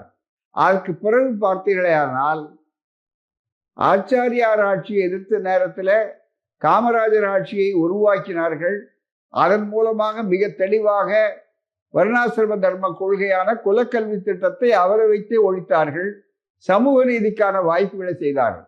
திராவிடர் கழகம், தாய்க்கழகம் ஒரு அரசியல் இயக்கம் அல்ல. அரசியலை பயன்படுத்தி அந்த இடைவெளியிலே செய்ய வேண்டிய நேரத்திலே எந்த பணியை செய்ய வேண்டுமோ அந்த பணியை செய்தது. நாங்கள் மற்றவர்களை பயன்படுத்தி இருக்கிறோமே தவிர மற்றவர்களுக்கு பயன்பட்டிருக்கவில்லை. மற்றவர்களுக்கிடம் எந்த விதமான பலனையும் தனிப்பட்ட முறையிலே அனுபவிப்பதற்காக அல்ல, சமூகத்திற்காக செய்த நேரத்திலே தான் 69% இடஒதுக்கீடு இன்றைக்கு வந்தது என்று சொன்னால் அதன் காரணமாகத்தான் வந்தது. நாங்கள் சொன்ன கருத்தை கலைஞர் அவர்களே சட்டமன்றத்திலே சொன்னார். திராவிடர் கழகம் எழுதி கொடுத்ததைத்தானே நீங்கள் சட்டமாக செய்தீர்கள் சொன்னார்கள். ஆகவே அவ்வளவு பெரிய வாய்ப்பை உருவாக்க வேண்டும். இன்றைக்கு அப்படி செய்யவில்லையானால் எதிரிகள் கை ஓங்கி இருக்கும். அப்படிப்பட்ட ஒரு வாய்ப்பு கிடைத்திருக்காது. ஆகவேதான் என்ன சொன்னாலும் தெளிவாக சொன்னதை போல நான் படித்து காட்டினேன். எந்த காலகட்டத்திலும் அடிப்படையில வேறுபட்டதே கிடையாது. ஒரு காலகட்டத்திலே அரசியல் வியூகத்துக்காக அண்ணா அவர்களை கூட ஆச்சாரியார் சொல்படிதான் நடப்பேன்னு சொன்னார்கள். ஆனால் அவர்கள் வெற்றி பெற்ற உடனே நேரே சென்ற இடம் எது என்று சொன்னால் தந்தை பெரியார் ஈரோட்டில் கலைஞர் அவர்கள், நாவலர் அவர்கள் எல்லாம் சென்று சொன்னார்கள். மிகப்பெரிய அளவுக்கு இந்த வரலாறு உங்களுக்கு இளைஞர்களுக்கு தெரிய வேண்டும். ஆகவேதான் மிகப்பெரிய அளவிற்கு வாய்ப்பாக அடிப்படையில தாய்க்கழகம் என்ற அளவில திராவிடர் முன்னேற்ற கழகம், திராவிடர் கழகமும் திராவிட முன்னேற்ற கழகமும் இரண்டும் தாய் பிள்ளை உறவுள்ளவர்கள். அதற்காக மற்றவர்களை பயன்படுத்தக்கூடாது என்பது அர்த்தமல்ல. திராவிடர் கழகம் எப்போதும் ஒரு சமூக இயக்கமாக இருக்கிற காரணத்தாலே வாய்ப்பு கிடைக்கும் போது அரசியலில் அவர்களை பயன்படுத்த வேண்டும். காமராஜரை பயன்படுத்தியதை போல, அதற்கு முன்னால் ஓமந்தூரார் அவர்களை பாராட்டியதை போல, அதற்கு முன்னால் டாக்டர் சுப்பராயன் அவர்களை பயன்படுத்தி எப்படி வகுப்புரிமை நீதி கட்சி உருவாக்கியதோ அதை போலத்தான் இந்த காலகட்டத்திலே மிக முக்கியம். எனவே இந்த வரலாற்றை பார்த்தால் எந்த குழப்பமும் செய்ய முடியாது. ஆனால்தான் கொள்கை என்று வருகிற போது அவர்கள் அதே நேரத்தில் இந்த கொள்கையை மாற்றி வேறு பாதையிலே சொன்னால் அதை யார் சொன்னாலும் திராவிடர் கழகம் சுட்டி காட்டுவதற்கோ மாறுபடுவதற்கோ தயங்காமல் இருக்கிறது. எனவேதான் உரசல் சில நேரங்களில் ஏற்பட்டாலும் உறவு குறையாது இருக்கும்.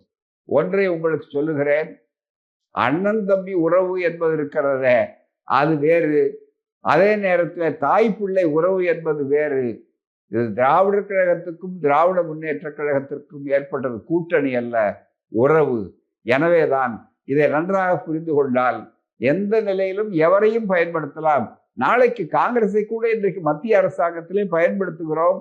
அன்றைய காங்கிரஸ் வேறு, இன்றைய காங்கிரஸ் வேறு என்று நினைக்கிறோம். ஆகவேதான் அன்றைக்கு எதிர்த்தோமே, ஆகவே இப்போது எதிர்த்துக்கொண்டே இருக்க வேண்டும் என்பது அல்ல. எனவேதான் நாம் மாறுவதற்கு முன்னாலே அவர்கள் மாறி இருக்கிறார்கள், அவர்கள் மாறுவதற்கு நாம் காரணமாக இருக்கிறோம் என்று சொன்னால் ஒரு திருப்பம். அந்த அளவிலே தான் அது பயன்பட்டிருக்கிறது. இன்றைக்கும் அல்ல, நாளைக்கும் எந்த சூழ்நிலை ஏற்பட்டாலும் எவரிடத்திலும் வேலை வாங்க வேண்டியது நம்முடைய வேலை. திராவிடர் கழகத்துக்கு இருக்கிற தனித்தன்மை அது. அந்த பணியில இருந்து திராவிடர் கழகம் நிச்சயமாக இருக்கும். ஆனால் அதே நேரத்தில் தாய் பிள்ளை உறவு என்பது இருக்கிறத, சகோதர உறவு என்பதற்கு இருக்க முடியாது. இன்னும் கேட்டால் உங்களுக்கு தெரியும், மிக முக்கியமான ஒன்றை சொல்லுகிறேன். கணவன் மனைவி உறவு கூட வித்தியாசமானது. அங்கே மனவிலக்கு உண்டு, ஆனால் இங்கே எந்த விலக்கும் கிடையாது. இதை புரிந்து கொண்டால் போதும்.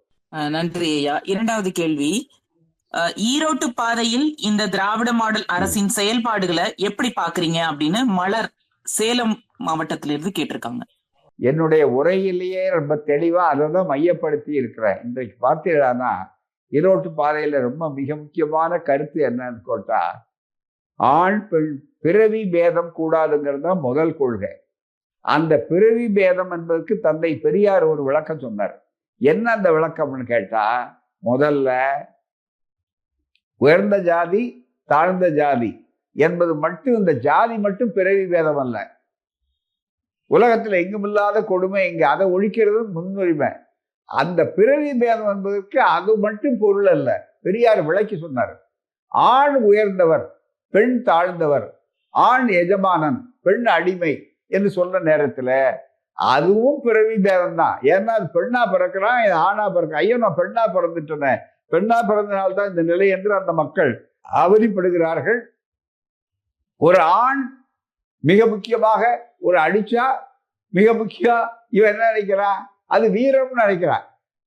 ஆக அவன் அது என்ன தப்பு, அவன் கணவன் வந்து அதே நேரத்துல அந்த பெண் வரை தாங்க முடியாம திருப்பி அடிச்சா, என்னங்க பொம்பளை போய் அடிக்கிறது ஆம்பளை என்னங்க அப்படின்னு கேட்கிறான்னா, இந்த மனப்பான்மை செயல் அப்புறம் இருக்கட்டும், இந்த மனப்பான்மை ஆணாதிக்க மனப்பான்மை. அது மட்டும் அல்ல, பெண்கள் சிரித்தால் போச்சுன்னா, புயல விரிச்சா போச்சுன்னா சிரிக்க கூட அவளுக்கு உரிமை இல்லை. இப்படிப்பட்ட ஒரு சூழ்நிலையில அதையெல்லாம் மாற்றி இன்றைக்கு பார்க்க பெண்கள் படிப்பு எல்லா துறையிலும், அந்த குடும்ப பெண்களுக்கு இதுவரையில அவருடைய உழைப்புக்கு ஏற்ற அளவிற்கு இன்றைக்கு ஒரு வருகிற 15ஆம் தேதி இன்னும் 2-3 நாட்கள்ல மிக முக்கியமாக ஒரு பெரிய வாய்ப்பு ஏற்பட போகுது. ஒரு வாரத்துல என்ன மாறுதல், எல்லாருக்கும் அவர்களுக்கு பணம் கிடைக்க போகிறது. குடும்பத்துல 1000 ரூபாய் தொகை என்று சொல்லக்கூடிய அளவிற்கு. அதற்கு முன்னாலே எத்தனை பெண் குழந்தைகள் பிறந்தாலும் கல்லூரிகள்ல படிக்கின்றன, அவள் வீடு தேடி அந்த பணம் போகிறது. எந்த காலத்துல இந்த நிலைகள்லாம் உண்டு. எனவே பெண்கள் இன்றைக்கு எல்லா துறையிலும் இருக்கிறார்கள். அதை விட இந்த ஆட்சிகளை பார்த்தீங்கன்னா, மாவட்ட கலெக்டர்கள், காவல்துறையினுடைய செயலாளரே பெண்ணு, IAS அதிகாரி. ஒரு காலத்துல பெண்ணுக்கு முடியுமான்னு கேட்டார்கள், பெண்ணால் முடியும், ஏன்னா அவர்களும் மனிதர்கள் தான், பேதப்படுத்தாதே அப்படின்னு சொல்லக்கூடிய அளவிற்கு வந்திருக்கிறார்கள். சொன்னால் இது சாதாரணமான செய்தியா? ஆகவேதான் ஈரோட்டு பாதையில இந்த ஆட்சியில ஒவ்வொன்றும் பிறவி பேதம் தானே அடிப்படையானது. பாலங்கள் கட்டலாம், பள்ளிக்கூடங்கள் நடத்தலாம், அதெல்லாம் சாதாரண செய்திகள். ஆனாலும் இன்றைக்கு அதுவே நம்ம நாட்டுல முடியாது, மற்ற நாட்டுல சாதாரண செய்திகள். காரணம் என்னன்னா, இது மனு தர்ம நாடு. இந்த மனு தர்மத்துல மனிதர்களை பிரித்து இவர்களுக்கு படிப்பு சொல்லி கொடுக்காதே, இவர்களை உள்ளே விடாதே என்று அறிவுக்கு தடை போட்டது. அதற்கெல்லாம் வாய்ப்பு இல்லாமல் இந்த ஆட்சி எத்தனை நெருக்கடிகளை சந்தார்கள். ஏன்னா ஒத்துழைக்காத ஒரு ஆளுநர், ஏட்டிக்கு போட்டியாக செய்யக்கூடிய ஒரு சூழல், இன்னொரு பக்கத்துல நெருக்கடி, பொருளாதார நெருக்கடி மூலம் கழுத்தை நெருக்கக்கூடிய சூழல், இன்னொரு பக்கத்திலே அவதூறுகளை ஊடகங்கள் வேகமாக பரப்புகின்ற காலகட்டம். இவைகளையெல்லாம் துச்சமென தூக்கி அடித்து நம்முடைய முதல்வர் அவர்கள் வேகமாக எதை பற்றியும் கவலைப்படாமல், எந்த சூழலை வந்தாலும் நிதானத்தை இழக்காமல், அதே நேரத்தில் உறுதியை கொஞ்சம் கூட விட்டு கொடுக்காமல், எந்த கொள்கைகளிலும் சமரசம் செய்து கொள்ளாமல் இந்தியாவுக்கு வழிகாட்டக்கூடிய எடுத்துக்காட்டாக இருக்கிற காரணத்தால் தான் ஆய்வறிஞர்கள் திராவிட மாடல் என்ற பெயரையே கொடுத்திருக்கிறார். இதுவரையில எந்த ஆட்சிக்கும் திராவிட மாடல், இப்போ 2 மாடல் தான் இந்தியாவில். திராவிட மாடல், இன்னொரு பக்கம் பார்த்தீங்கன்னா பழமை மாடல், சனாதன மாடல், குஜராத் மாடல், என்ன வேணாலும் சொல்லலாம். ஆகவே சனாதனத்திற்கும் சமூக நீதிக்கும் சமதர்மத்துக்கும் என்று சொல்லக்கூடிய அளவிற்கு ஒவ்வொரு நாளும் அதை செய்து கொண்டிருக்கிறார்கள். எங்கு பார்த்தாலும் ஒடுக்கப்பட்ட சமுதாய மக்களுடைய மலர்ச்சி இருக்கிறத, அந்த கோடானு கோடி பெண்களுடைய வாழ்வு இருக்கிறத. ஒரு காலத்துல நம்முடைய பெண் படிக்கக்கூடாது பார்த்து இன்றைக்கு சிற்றுண்டிகள் வைத்தறிகிறார்கள். அதனாலதான் நாம கல்வி கூடத்தை பார்த்து மகிழ்ச்சி அடைகிறோம். நீங்களும் நானும், மற்றவர்கள் வேறு இடத்துல கழிப்பறைகளை போய் ஆராய்ச்சி செய்து கொண்டிருக்கிறார்கள் என்று சொல்லக்கூடிய அளவிற்கு வந்திருக்கிறது என்றாலே திராவிட மாடலுடைய சிறப்பு என்ன என்பதற்கு அடையாளம் சாதனைகளை விட எதிரிகளுடைய எரிச்சல் தான் மிக முக்கியமான அடையாளம். எவ்வளவுக்கு அவ்வளவு எரிந்து எரிச்சலை காட்டுகிறார்களோ அவ்வளவுக்கு அவ்வளவு சாதனைகள் பெருகுகின்றன என்பதுதான் சரியான சுருக்கமான உண்மையாகும். நன்றி ஐயா. மூன்றாவது கேள்வி, அம்பேத்கர், பெரியார், அண்ணா, கலைஞர் பேசிய அளவிற்கு கூட அமைச்சர் உதயநிதி ஸ்டாலின் பேசவில்லை. ஆனால் ஒட்டுமொத்த ஒன்றிய பாஜக அரசும் பதறுகிறதே ஏன் அப்படின்னு காவ்யா சேகர் தர்மபுரியில இருந்து கேட்டிருக்காங்க. அதாவதுங்க, இது சனாதனத்தை காப்பாற்றுறதுக்காகவும் அல்ல, வைதிகத்தை காப்பாற்றுறதுக்கும் அல்ல, பிஜேபி ஆட்சியை காப்பாற்றுறதுக்காக. அது வராதுன்னு தெளிவா தெரிஞ்சு போச்சு மக்களுக்கு அடுத்தபடியா. ஏன்னா ஏற்கனவே 37% தான் வாங்கி மற்றவர்கள் எதிர்பார்க்காம அளவிற்கு மிகப்பெரிய அளவுக்கு எதிர்ப்பு பெரும்பாலானவர்களுடைய வாக்குகளே இதுவரையில 2 தேர்தலில் பெறல. எதிரிகள் எல்லாம் பிரிந்திருந்தார்கள், எதிர்கட்சிகள் எல்லாம் பிரிந்திருந்தார்கள். பிஜேபி எதிர்க்கிறவர்கள் பிரிந்திருந்த கட்சியினால அந்த பிரிவை பயன்படுத்தி கொண்டு குறைந்த வாக்குகள் வாங்கி இருக்கிறதுனால ஆட்சிக்கு வருவதற்கு முன்னாலே முதல் முறையில சொன்ன பாடிய ராகம் வேற, அது பூரா வளர்ச்சி வளர்ச்சி வளர்ச்சி ராகம். பிறகு அதை சொல்லிவிட்டு வேறு வகையானது இன்னொரு ராகம் பாடி ஆட்சிக்கு வந்த உடனே அப்புறம் முழு அளவுக்கு பெருத்த மெஜாரிட்டி வந்த உடனே நாங்கள் யாரையும் கேட்க மாட்டோம் என்று கொஞ்சம் கொஞ்சமாக தங்களுடைய ஒப்புரைகளை கலைத்து வேக வேகமாக தங்களுடைய உண்மை உருவத்தை கொஞ்சம் வேகமாக செய்ய ஆரம்பித்த உடனே தான் மக்கள் உணர்ந்து கொண்டார்கள். இன்றைக்கு மக்கள் புரிந்து கொண்டார்கள். அதை விட முக்கியம், பிரிந்திருப்பதனால தானே தோற்கிறாள்னு சொல்லக்கூடிய அளவிற்கு இன்றைக்கு இந்தியா கூட்டணியை உருவாக்குவதற்கு தமிழ்நாடு முன்னோட்டமாக, திராவிட மாடல் ஆட்சி முன்னோட்டமாக இருந்தது. காரணம், நம்முடைய முதல்வர் அவர்கள் திமுக தலைவரானவர்களுடனேயே அவர் செய்த மிகப்பெரிய பணி, ஒரு நல்ல கொள்கை கூட்டணியை உருவாக்கினார் எதிர்கட்சியாக இருக்கும் போதே. எனவே தமிழ்நாட்டு கூட்டணிகளுக்கும் மற்ற கூட்டணிகளுக்கு என்ன வேறுபாடு என்று சொன்னால், இந்த கூட்டணி கொள்கை கூட்டணி. மற்ற இடங்களிலே தேர்தல் நேரங்களிலே உருவாக்குவது அரசியல் கூட்டணி. அரசியல் கூட்டணிகளிலே வேறுபாடு இருக்கலாம், கொள்கையாளர் இருக்கிறதுனால தான் கொஞ்சம் முன்ன பின்ன ஆனாலும் அவர்கள் எத்தனை இடங்கள் என்பதை பற்றி கவலை இல்லை, என்ன கொள்கைகள் என்பதை முன்னிறுத்தி வரக்கூடிய அளவுக்கு வந்தாச்சு. இந்த எண்ணம் இங்கே வெற்றிகரமாக செயல்படுவதை பார்த்து இந்தியா முழுவதும் பரவக்கூடிய அளவிற்கு வந்து பீகார் அதை கற்றுக்கொண்டு மற்ற மாநிலங்கள் கற்றுக்கொண்டு இன்றைக்கு இந்தியா கூட்டணி உருவாகிவிட்டது. முதல்ல 14 என்று ஆரம்பித்தது, இன்றைக்கு 26க்கு மேலே வந்து இன்னும் அதிகமாக வரக்கூடிய அளவிற்கு கதவுகள் அகலமாக திறக்கப்பட்டிருக்கின்றன. அங்கு கூடாரம் காலியாகக்கூடிய அளவிற்கு இருக்கிறது என்று பார்த்த உடனே இதுக்கு ஒரு தனி சிறப்பு வந்து விட்டது. அதற்கு நேற்றைய இடைத்தேர்தல்களே ஒரு தெளிவான உதாரணமும் எடுத்துக்காட்டும் கூட. ஆகவே இந்த பயம் அவர்களை உலுக்குகிறது. அப்ப என்ன சொன்னா வரலாம், இவர்களுக்குள்ள ஏதாவது ஒரு கழகத்தை உண்டாக்கலாமா என்பதற்காக வடபுலத்துல அந்த மதவாதத்தை வைத்துக்கொண்டு நாம் ராமர் கோயிலை காட்டியே ஓட்டு வாங்கிடலாம், வெற்றி பெறலாம் நினைத்தார்கள். ராமனோ மற்றவர்களும் கூட கலைப்பிடிப்பார்களா அப்படின்னா தென்னாட்டுல அப்படி கிடையாது. தென்னிந்தியாவை பொறுத்தவரையில இங்கு கதவுகள் மூடப்பட்டு விட்டன. கர்நாடகத்தில் அவர்கள் வெற்றி பெற்ற உடனே இப்போ வடபுலத்தில் இருக்கிற மக்களுக்கு விளங்க ஆரம்பித்தவுடன் சமூக நீதி தேவைன்னு சொல்லி, எந்த அளவிற்கு சமூக நீதியினுடைய வெற்றி வந்திருக்கிறதுனா, இதுவரையில சமூக நீதி இடஒதுக்கீடு கூடாதுன்னு சொன்ன RSS தலைவர் மோகன் பகத் அவர்களே இல்ல 2000 ஆண்டுகளா ரொம்ப கஷ்டப்பட்டிருக்காங்கன்னு இப்பதான் அவருக்கு தெரியுது. 2000 ஆண்டுகள் அநீதியா இருந்ததுன்னு சொல்றதுக்கு வந்து, ஏன்னா ராகத்தை மாற்றுவார். பீகார்ல அதே மாதிரி தேர்தல் நேரத்துல முதல்ல எதிர்த்துட்டு அதுக்கப்புறம் மறுபடியும் மாத்தினார்கள். இப்போ அவர் உண்மையா சொல்றாரு, நாங்க எடுத்து ஏமாற மாட்டோம், ஆனா தேர்தலுக்காக அந்த ராகத்தை மாற்றுகிறார். ஐயோ கொடுங்க அப்படின்னு சொல்லி. ஆகவே இப்ப வேற வழியில் இவர்களை பிரிக்கணும்னா என்ன வழி? ஏதாவது சந்தர்ப்பம் பார்த்து கொண்டே இருந்தனாலதான் பொய்யுரைகள் சொல்லுகிறார். உதாரணமா உதயநிதி அவர்கள் பேச்சை அப்படியே அவர்கள் சொல்லல. அதுக்கு மாறா என்ன சொல்றாங்க, நான் தான் தொடங்கி வச்சேன், 2 பேரும் உட்கார்ந்து இருந்தோம், உங்களுக்கு தெரியும், தொலைக்காட்சியில பார்த்திருப்பீங்க, என்ன அதுல நடக்கிறது என்று சொன்னால் உடனடியாக இனப்படுகொலை செய்ய சொன்னார் கேட்டார். என்னையா பைத்தியக்காரத்தனமா இருக்கு, எங்க சொன்னார்கள் அப்படின்னு ஆதாரம் சொல்ல முடியாது. அதுதான் மிக முக்கியம். பொய்யுரை ஒருவன் சொல் மெய்போலுமே மெய்போலுமேனார். மெய்போல் உள்ள மக்கள் புரிந்து கொண்டார்கள். இன்றைக்கு மற்றவர்களே புரிந்து கொண்டார்கள். உத்தரப்பிரதேசத்திலிருந்து ஆதரவு வருகிறது. பீகாரில் இருந்து ஆதரவு வருகின்றது.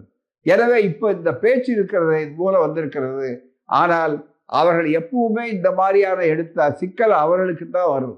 உங்களுக்கு ஒன்று தெரிய வேண்டும், 1971 ராமரை பற்றி இப்படித்தான் கிளப்பி திமுகவுக்கு மிகப்பெரிய அளவுக்கு அவப்பெயர் உண்டாக்கி அவர்கள் திமுகவை தோற்கடிக்கலாம்னு நினைச்சாங்க. ஆனா இவர்கள் அதிகமாக செய்ய செய்ய திமுகவுடைய வெற்றிகள் பிரகாசமாயிற்றன. அதனுடைய விளைவுதான் என்றைக்கு இல்லாத அளவுக்கு கலைஞர் 184 இடங்களை பெற்றார்கள். அதுபோலத்தான் இங்கே அவர்கள் தங்களை காப்பாற்றிக் கொள்ள ஆட்சிக்கு திசை திருப்புவதற்காக இவர்களுக்குள்ளே கலகம் உண்டாக்கி காங்கிரஸ் கூட்டணியில் இருக்கிறவர், ஏன்னா வடநாட்டில் இருக்கிறவர்களுக்கு இவ்வளவு தெளிவு கிடையாது. இங்கே ராமனை காட்டி அரசியல் நடத்த முடியாது, இங்கே பிள்ளையார் அரசியல் நடத்த முடியாது.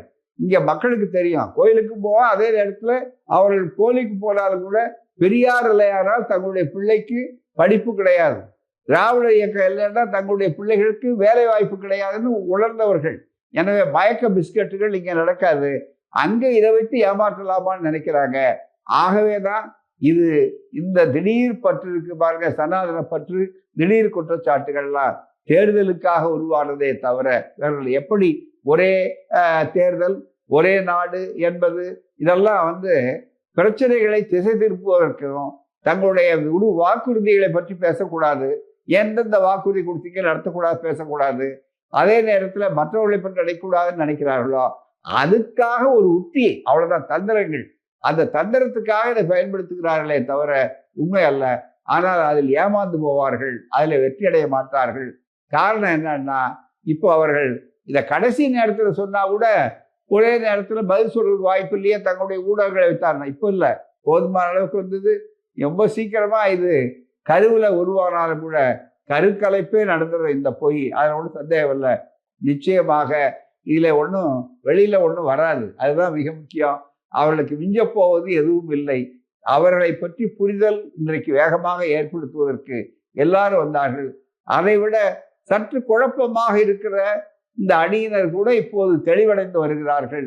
எனவேதான் காரிருளால் சூரியன் மறைவதில்லை. நன்றி ஐயா. சனாதனம் பற்றி பேசினால் இந்தியா கூட்டணிக்குள்ளேயே பிளவுகள் ஏற்படும் என்றும் அது நாடாளுமன்ற தேர்தலை பாதிக்கும் என்றும் கருத்துக்கள் வெளிப்படுகிறது. இதை எப்படி பாக்குறீங்க என்று மகாராஜா திருநெல்வேலியிலிருந்து கேட்டிருக்காங்க. முதல்ல சனாதனம்னா என்னன்னு அவங்க சொல்லட்டும்னா, சனாதனம் பற்றி என்ன, பெண்களை அடிமைத்தனம் பண்ணணும், 4 ஜாதி இருக்கணும், மனு தர்மம் தான் இருக்கணுங்கிறது மிக முக்கியம். ஆகவே இந்த பூச்சாண்டிகள்லாம் பயப்பட வேண்டிய அவசியமே கிடையாது. சனாதனம் என்னங்கிறது நாம் படிச்சு மனு தர்மத்தை எடுத்து காட்டினாலே போதும். ஒருத்தன் தொடக்கூடாது. இன்னமும் பெண்கள் தோல் சீலை போராட்டம் எதுக்கு நடந்தது, மிக முக்கியமா கோயில்ல நாய் போகலாம், தெருக்கல்ல போகலாம், ஆனா கழுத போகலாம், பன்றி போகலாம், 6 அறிவுப்படுத்த மனிதன் போகக்கூடாதுன்னு நினைக்கிறத நியாயப்படுத்துறது தான் சனாதனம். மீண்டும் அது வேண்டுமா அப்படின்னு சொல்லக்கூடிய அளவிற்கு வரும். இதனால எந்த பாதிப்பு வராது. இந்த பூச்சாண்டி காட்டி மற்றவர்கள் வேண்டா, வடபுலத்திலேயே இப்ப புரிந்து கொள்ள ஆரம்பித்தார். கர்நாடகத்தில் இருக்கிறவர் மேல வழக்கு போடுறான், ஏன்னா அங்கிருந்து பதில் வருதுன்னு. அதே நேரத்தில் வடபுலத்திலிருந்து இப்போ மிகப்பெரிய அளவு குரல்கள் வருகின்றன. எனவேதான் இதை பற்றி கவலைப்பட வேண்டிய அவசியம் இல்லை. மக்களுடைய அன்றாட வாழ்க்கை ஒன்றே ஒன்று தெளிவா இருக்கணும். எல்லாரும் என்னன்னா, இதை பேசி அவர்களுடைய குறைகளை பற்றி விமர்சனம் மேடையில் இருக்கக்கூடாது, பிரச்சாரம் வரக்கூடாது. எல்லாருக்கும் 2 கோடி பேருக்கு வேலை கொடுப்பேன் அப்படின்னாரு, அது என்னன்னு கேட்காம இருந்தா போதும். இன்றைக்கு இவ்வளவு பெரிய ஊழல்கள் வந்திருக்குன்னு சிஜிஐ தணிக்கை அதிகாரிகள் சொல்லி இருக்கிறார்களே, அந்த ஊழலை பற்றி இவர்கள் பேசிவிடுவார்கள். அதுக்கு போல இதுக்கு பதில் சொல்லிட்டு இருக்கட்டும் என்பது ஒரு உத்தியை தவிர வேற ஒன்றும் கிடையாது. பாதிப்பு நிச்சயம் ஏற்படாது, மக்களுக்கு தெளிவு ஏற்படும். ஏன்னா இது தமிழ்நாட்டில் மட்டும் இல்லை, தென்னாட்டில் மட்டுமல்ல, மற்ற இடங்களிலும் தெளிவாக தெரியும். ஏன்னார் பெரியாரும் அம்பேத்கரும் இன்றைக்கு அகில உலக அளவில் பரப்பப்பட்டிருக்கிறார்கள். தெளிவாக அவருடைய கருத்துக்கள் தெரியும். ஆகவேதான் இது ஒரு வேகமாக தங்களிடம் இருக்கிற வாய்ப்பை பயன்படுத்தி பார்க்கலாம்னு ஒரு முயற்சி. அந்த முயற்சியில வெற்றி பெற முடியாது, பயப்பட வேண்டிய அவசியம் இல்லை. நன்றி ஐயா. ஒட்டுமொத்த மாநில கட்சிகளும் மாநில சுயாட்சி பாதையில் பேச தொடங்கி இருக்கிறது. இதை எப்படி பாக்குறீங்க அப்படின்னு அனேகா சென்னையில இருந்து கேட்டிருக்காங்க. கலைஞருடைய சாதனைகள்ல, திராவிட முன்னேற்ற கழகத்தினுடைய சாதனைகள்ல வரலாற்றில் என்றைக்கும் நிலைக்கப்படக்கூடிய சாதனைகள் திராவிட இயக்கத்துல ஏராளம் உண்டு. அதுல மகுட வைத்ததை போன்ற ஒன்று இந்த மாநில சுயாட்சி. இன்றைக்கு எல்லோரும் பாதிக்கப்பட்டிருக்கிறார்கள். அதுவும் குறிப்பாக இந்த ஆட்சி கடந்த 9 ஆண்டுகளாக நடைபெற்று கொண்டிருக்கிற இந்த ஆட்சி தெளிவாக மாநிலங்களை ஒன்றுமில்லாத ஆக்கணும். ஏன்னா RSS கோல்வால்கர் புத்தகத்தில் எழுதியிருக்காரு, மாகாணங்களே இருக்கக்கூடாது, மாகாணங்களா இருக்கணுமே தவிர மாநிலங்கள்னு பேர் வைத்துக்கொண்டு நீங்கள் இதெல்லாம் இருக்கக்கூடாது என்று சொன்னார்கள். இன்றைக்கு எல்லா அதிகாரங்களையும் அங்கே குவித்து வைத்திருக்கிறார்கள். அந்த அதிகாரங்களை முழுக்க முழுக்க இப்படி பயன்படுத்தி கொண்டிருப்பது தவறு என்ற அளவிலே தான் மிக தெளிவான அளவிற்கு அன்றைக்கே ஆட்சிக்கு வந்தவுடனே முதல்ல மத்தியில் கூட்டாட்சி, மாநிலத்தில் சுயாட்சி என்பதை வெறும் கோஷமாக மட்டுமே சொல்லாமல் அறிவுபூர்வமாக ஆக்கபூர்வமாக அதை செய்யலாம் என்று காட்டிய பெருமை நம்முடைய நூற்றாண்டு விழா நாயகர் முத்தமிழறிஞர் கலைஞர் அவர்களையே சாரும். அதை தெளிவாக ராஜமன்னார் அவருடைய தலைமையிலே ஓய்வு பெற்ற தலைமை நீதிபதி ராஜமன்னார் அவர்கள், அதுபோல லட்சுமணசாமி முதலியார் அவர்கள் எதிர்கட்சியில் ஆற்றல் வாய்ந்தவர், சிறப்பான சிந்தனையாளர், அதுபோலவே சந்திரா ரெட்டி என்ற நீதிபதி, இந்த 3 பேரை வைத்துக்கொண்டு போட்டிருக்கிற மாநில, அதாவது அந்த வாய்ப்பு மாநில சுயாட்சிக்கான மாநில அதிகாரங்களை பற்றிய அந்த கமிட்டியினுடைய அறிக்கை இருக்கிறத, அந்த மாநில சுயாட்சி தீர்மானத்தை அன்றைக்கு போட்டு அனுப்பி இருக்கிறார்கள். இந்தியா முழுக்க இப்போது அதை உணர்கிறார்கள். ஏன்னா அந்த மாதிரி அளவு அரசியல் சட்ட ரீதியாக என்னென்ன தவறுகள் நடந்திருக்கிறது, மாநிலங்கள் மேல சுவை ஏற்ற ஏற்ற அது தாங்காதையே வரும் என்று சொல்லக்கூடிய அளவிற்கு வருகிறது. இன்றைக்கு வடகிழக்கு மாநிலங்களிலே மணிப்பூரில் என்ன நடக்கிறதெல்லாம் பார்க்கிறார்கள்.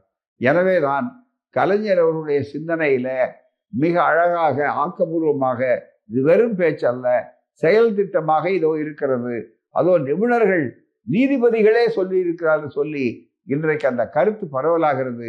எதிர்காலத்தில் இன்னும் விரைவில் இதுதான் வரும், இது காலத்தின் கட்டாயம், இதை யாரும் நீக்கிவிட முடியாது. இது திராவிட முன்னேற்ற கழகத்தினுடைய ஆட்சியிலே அன்றிலிருந்து இன்று வரையில சிறப்பாக என்றைக்கும் ஜொலித்து கொண்டிருக்கிற ஒளிமுத்தாகும். எனவேதான் இந்த மாநில சுயாட்சி என்பது இருக்கிறத, இது வெறும் கோஷம் அல்ல நண்பர்களே, நடைமுறை தத்துவத்திலே வந்தால் மத்தியிலும் சரி மாநிலங்களிலும் சரி தெளிவாக இருப்போம். அழகாக சொன்னார் கலைஞருக்கு விளக்கம், உறவுக்கு கை கொடுப்போம், அதே நேரத்தில் உரிமைக்கு குரல் கொடுப்போம் என்று சொன்னார்கள். இதிலேயே இரண்டும் அடங்கிவிட்டது. எனவே வரலாற்று முக்கியத்துவம் வாய்ந்தது, வரலாற்றில் என்றைக்கு நிலைப்பது, நாளைய எதிர்காலத்தில் இதுதான் செயல் திட்டமாக வரும். திராவிடம் வெல்லும், அதை வரலாறு சொல்லும். இறுதி கேள்வி, பெரியார், அண்ணா, கலைஞர், ஸ்டாலின் போன்ற தலைவர்களோடு பயணித்திருக்கீங்க. தற்போதைய அரசியலில் ஈடுபடும் இளைஞர்களுக்கு நீங்க கூற விரும்பும் ஆலோசனைகள் அப்படின்னு சதீஷ் சென்னையில இருந்து கேட்டிருக்காங்க. ரொம்ப சுருக்கமான ஒரு ஆலோசனை, கொள்கையை முன்னிறுத்துங்கள். அறிஞர் அண்ணா அவர்கள் சொன்ன ஒரு உதாரணத்தை மனதிலே வைத்துக் கொள்கிறேன், நேரத்தின் நெருக்கடியினால சொல்றேன். கொள்கை என்பது வேட்டி போன்றது, பதவி என்பது துண்டு போன்றது. எல்லோரும் எதற்கு முக்கியத்துவம் கொடுப்பீர்கள் என்று தெளிவாக அண்ணா சொன்னார். வேட்டி தான் முக்கியங்கிற மாதிரி இளைஞர்கள் வரும்போதே இயக்கத்துக்கு வரணும். இன்றைய முக்கிய கலைஞர் அவர்களும் சரி, அதற்கடுத்து நம்முடைய முதல்வராக இருக்கக்கூடிய தளபதி மு க ஸ்டாலின் அவர்களும் சரி ஒன்றை சொன்னார்கள், நாங்கள் வகிப்பது பதவி அல்ல பொறுப்பு என்று சொன்னார்கள். எனவே கைத்திரா துண்டு, வேட்டி, பதவி, பொறுப்பு இவைகளை நினைவில் வைத்துக்கொண்டு கொள்கையை முன்னாலே நிறுத்துங்கள். திமுக என்பது 3 எழுத்து என்று வைக்கிற போது கொள்கையும் 3 எழுத்து. எனவே கொள்கையை முன்னாலே நிறுத்தியானால் வெற்றி தோல்வியை பற்றி கவலைப்படாத ஒரு இராணுவ வீரன் எப்படி கடமையாற்றுகிறானோ அந்த உணர்வோடு வாருங்கள். அந்த வகையிலே தான் இளைஞர்கள் கொள்கையை புரிந்து கொள்ளுங்கள், இயக்கத்தை புரிந்து கொள்ளுங்கள்.